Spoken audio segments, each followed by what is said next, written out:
what does bipolar actually feel like? What does it look like?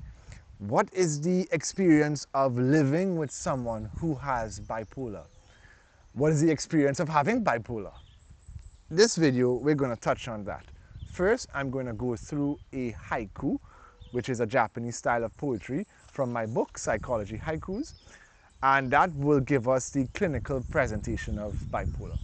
Then we're going to go through the symptoms, and instead of just giving you the symptoms, I'm going to give you my personal experience as a psychologist, as someone who has lived with someone who has bipolar, and while I may not be diagnosed because I come from my family history has bipolar, I know that I am predisposed to it, but I have developed I would say really useful protective mechanisms against bipolar, and I'm living a pretty balanced life. So I feel like I would like to share that with you. So let's jump in to the haiku. Haikus, Japanese poetry, 3 lines long, 17 syllables in total. And I'm going to read it for you on bipolar. The first line, flying sky high. The second line, crying in grocery aisles.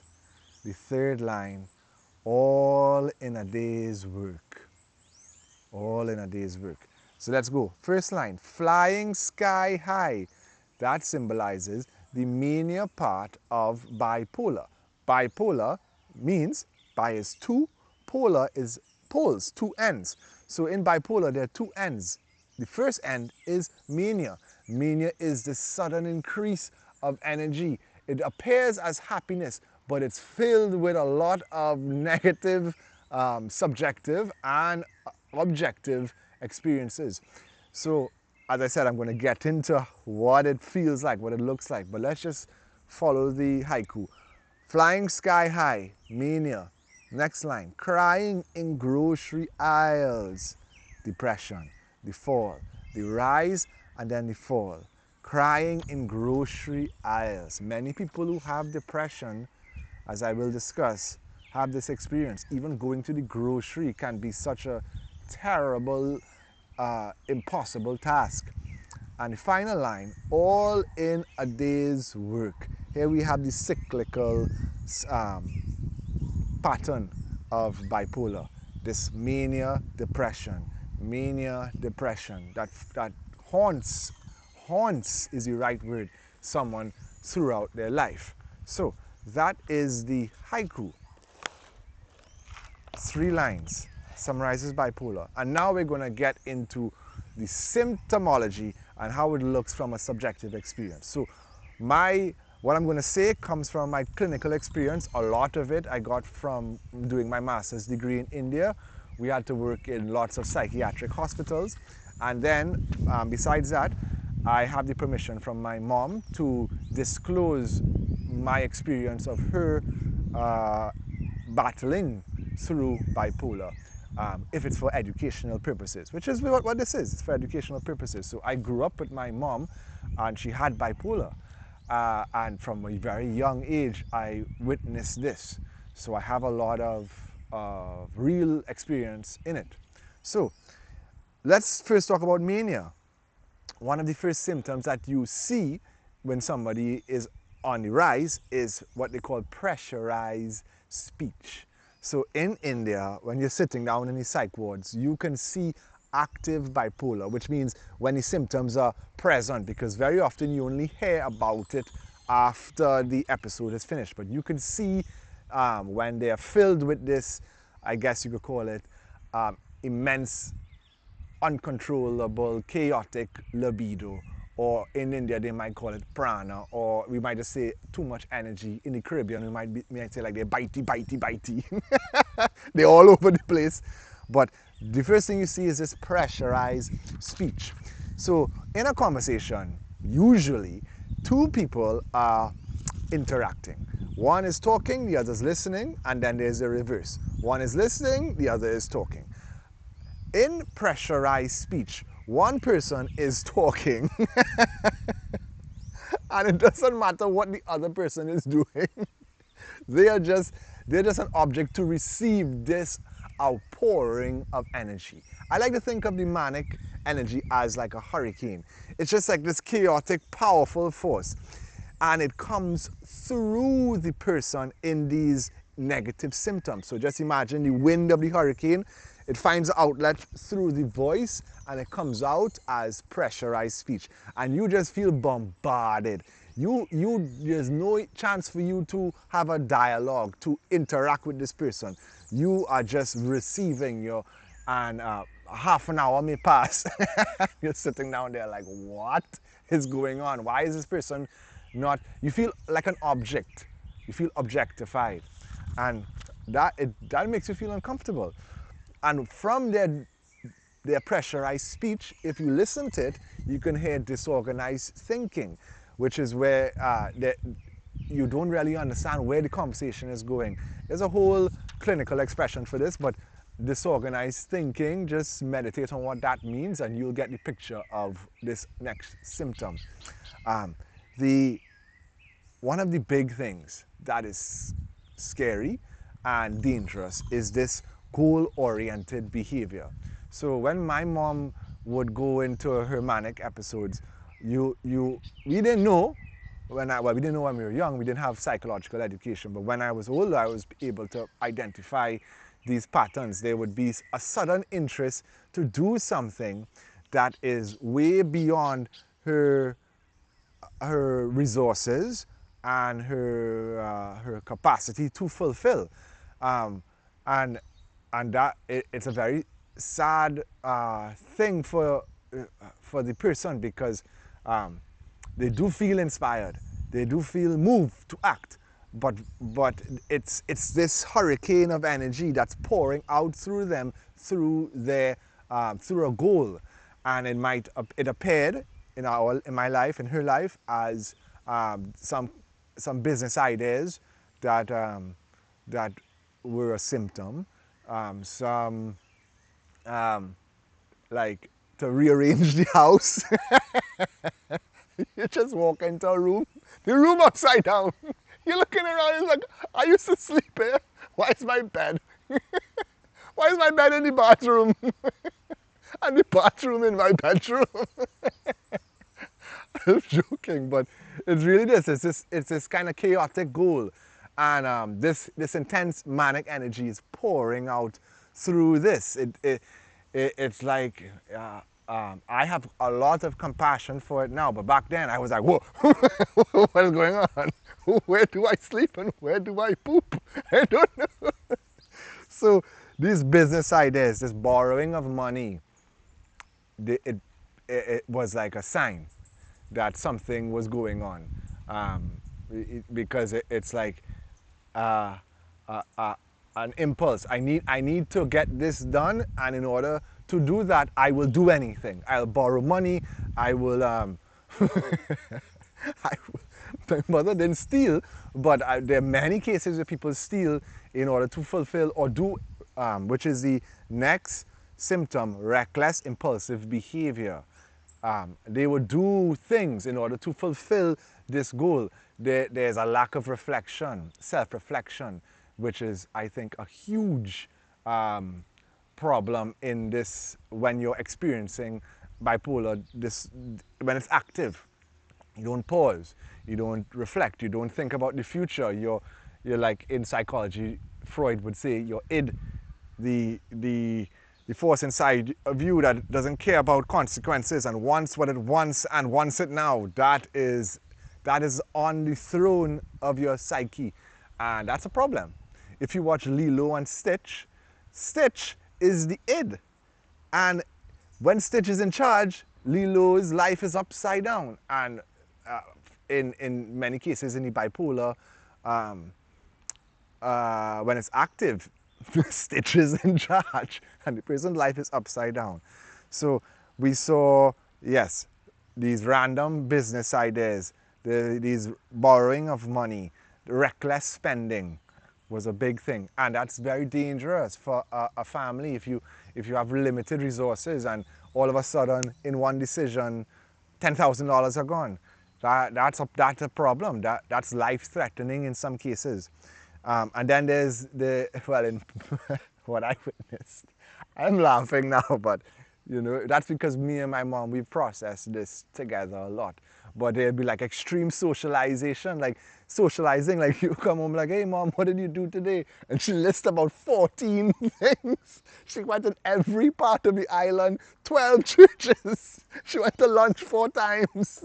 It's just like, how did you do that? You're like 70 years old. I can't even go to the grocery. I go to the grocery, I'm tired. I want to stay home.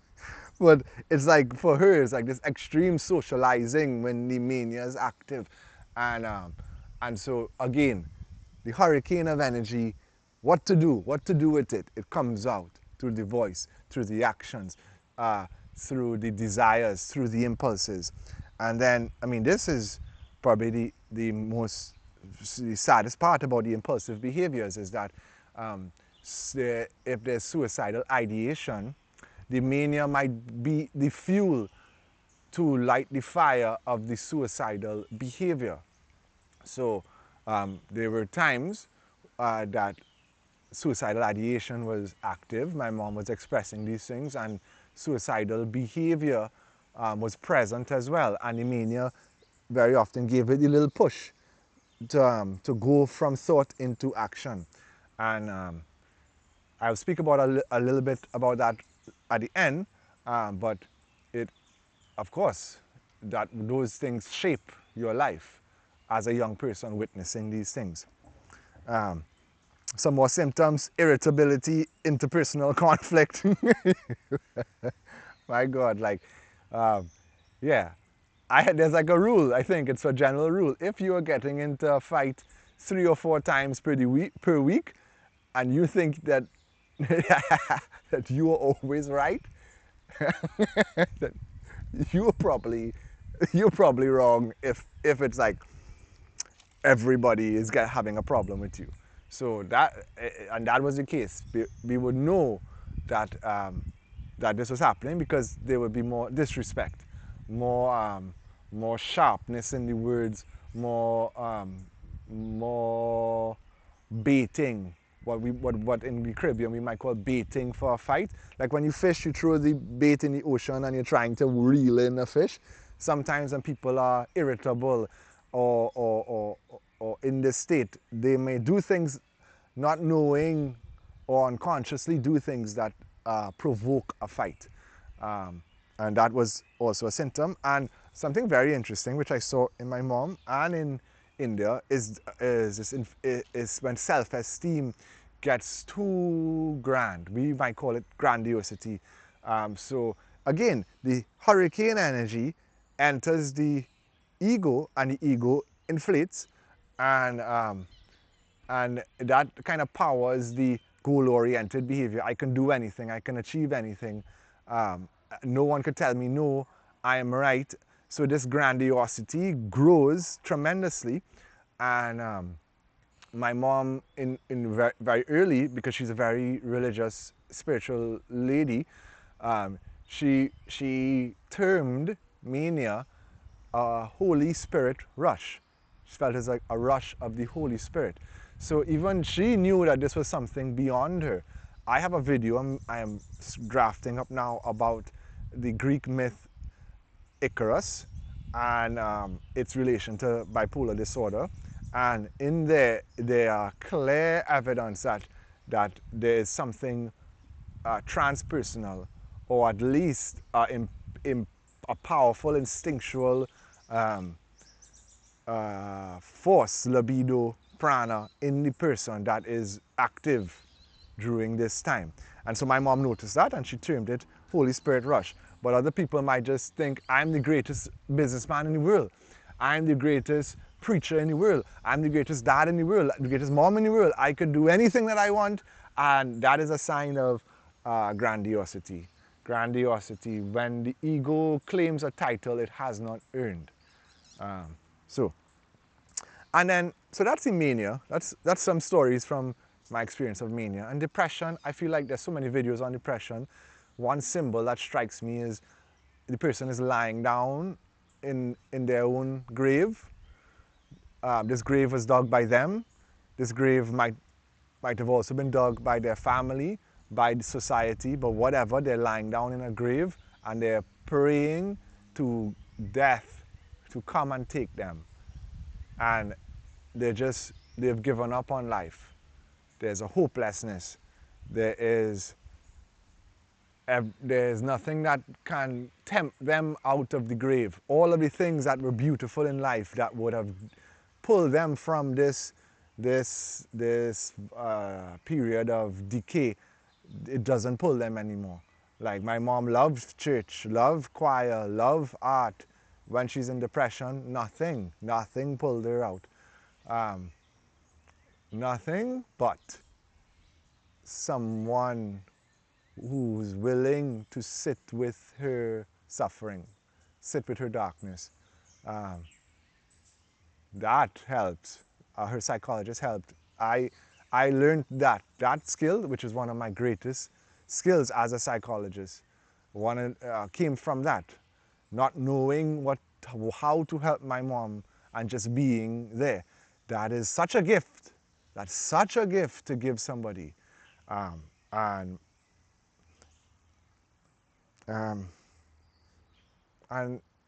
okay, so here I'm going to speak about how I manage. The bipolar is in my bloodline. How do I manage? First, just witnessing what my mom went through really helps. Puts like sometimes my internal experience into context. I understand what's going on. My psychological education helps me. But before all that, I am a writer. I love to write. This is more than just a hobby. It's like a craft. It's a vocation, something that I've been doing for a long time. And that gave me a container, a safe container for this hurricane energy to pass through me and not disrupt my life. So one thing that helps, I feel that would help someone with bipolar, is not to get a hobby, not to go and do art, not to just, the recommendation, go and draw, go and write. No, that's not the mindset. The mindset is, let me pick a vocation, a lifelong something, a lifelong pursuit of art. And art can mold itself.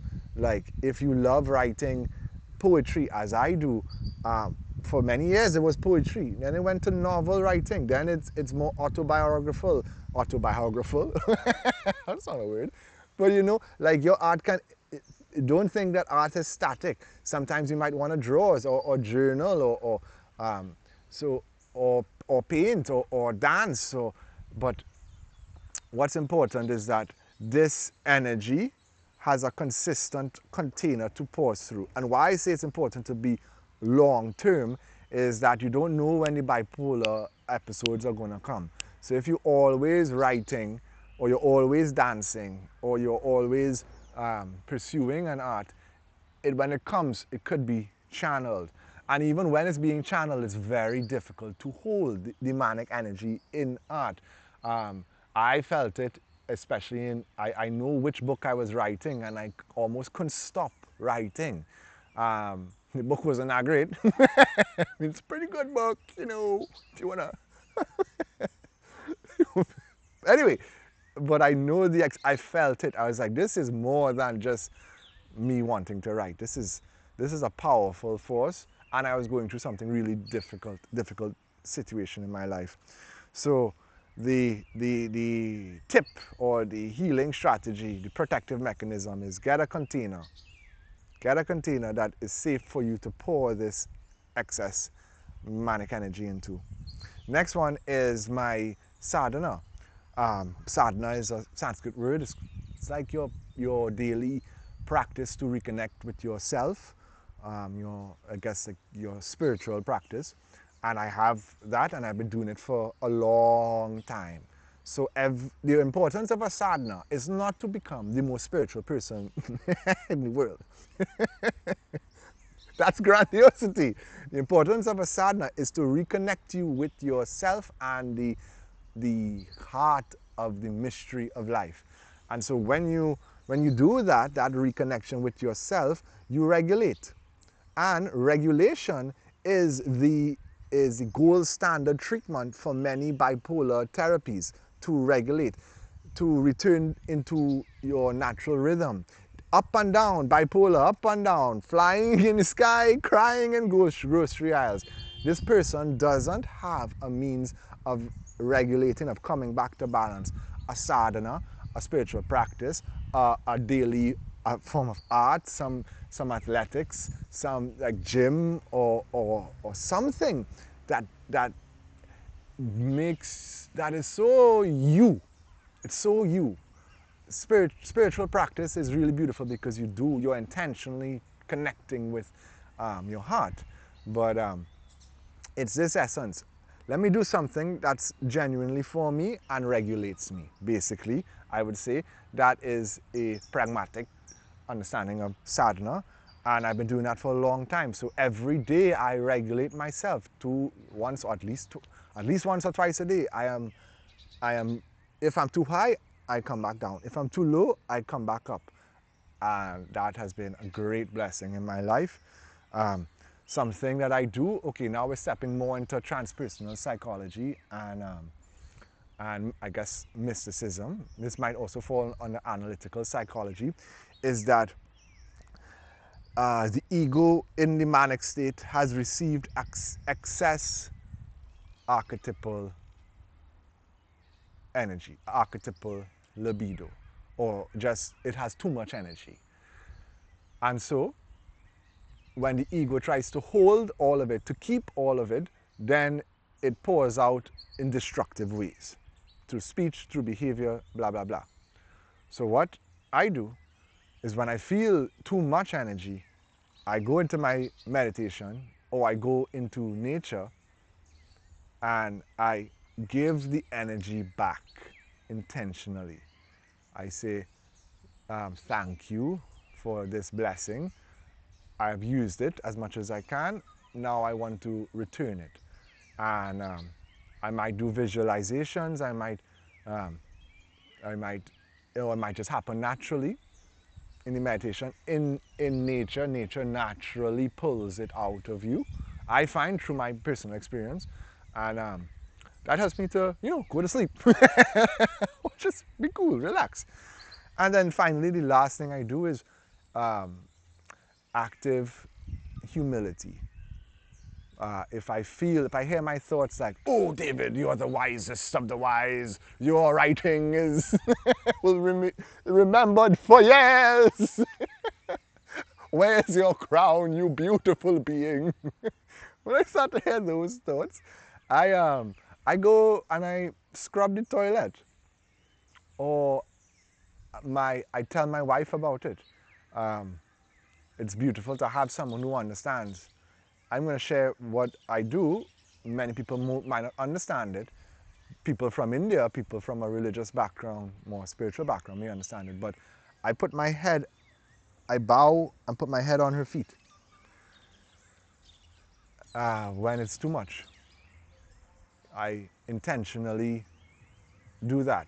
And it really helps. It brings you back to balance.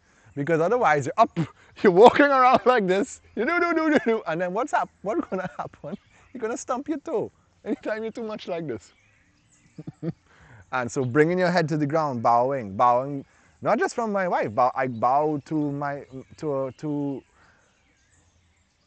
wow, it's interesting. Like, because it's a psychology video, I'm a little hesitant to speak my true beliefs, but I bow to the heart of the mystery of life. I bow, and that humility I think helps. And that's the video for today. Thank you for going on this journey with me. My book, Psychology Haikus, is available on Amazon, worldwide shipping. I have condensed so many psychological theories into beautiful little poetries that hold the whole essence of a theory, may hold a whole book in 3 little lines. And it's on Amazon. And we are in 2026. I am in the second quarter of the year. I'm taking new clients now. So if you are interested in therapy, please send me an email and we can talk a little more.